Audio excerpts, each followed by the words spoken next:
Good afternoon on this fine day. I'm Vanessa, your news reporter. Today I'm here with the investigator Linda. Hey! And Simona, our fears for the story. We are going to talk about a serious topic today. We are reporting for the LVS News, lies and violent stories. Tonight's top story comes from the City Hotel in Los Angeles from student Elisa Lam, a student from the University of British Columbia. Her disappearance on January 31st, 2013 in Los Angeles, California.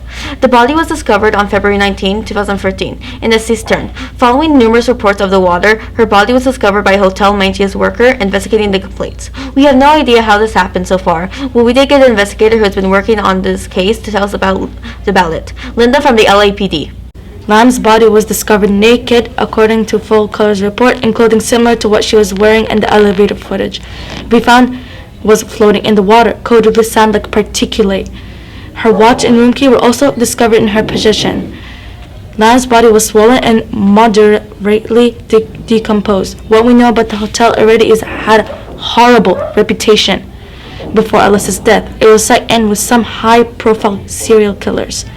People who were staying in the hotel. Lots of mentions of the water being pitch black. So the manager went up to check what's happening. Well, we experts think she drowned accidentally. Lam had been diagnosed with depression and bipolar illness. Lam had no history of suicidal ideation or attempts.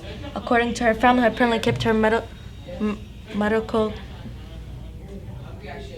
mental condition hidden. Lam had a history of not taking her bipolar medication. As a result, she had hallucinations that drove her to seek secretary under her bed multiple times. She was hospitalized at least once for one of these episodes. For this helpful statement. This story is still a mystery. There are some theories going around about how she died, so we're bringing Simona from the Los Angeles Police Department, who is very interested in the case. Here's to you, Simona. Thank you, Vanessa, for the security camera footage. Footage shows that she was playing the elevator game, and if performed correctly, the ritual is supposed to deliver you to a different dimension. The game, like any other, has a set of rules. The first is that it needs to be played in a building at least 10 stories tall and an elevator accessible to all floors, by yourself and at night. The elevator must be empty and you need to enter the elevator on the first floor. Then you click a certain order of buttons. Once you get to the 5th floor, a young woman may enter the elevator. Don't look at her or talk to her because she's supposedly a demon. Then you click the button for the first floor. If the elevator descends, you've failed and exit the building as quickly as possible. If the elevator ascends to the 10th floor, then you've succeeded and have entered another dimension. You will be in the same building, but you'll realize that it's empty. To leave the dimension, you're supposed to do the same thing you did to get in.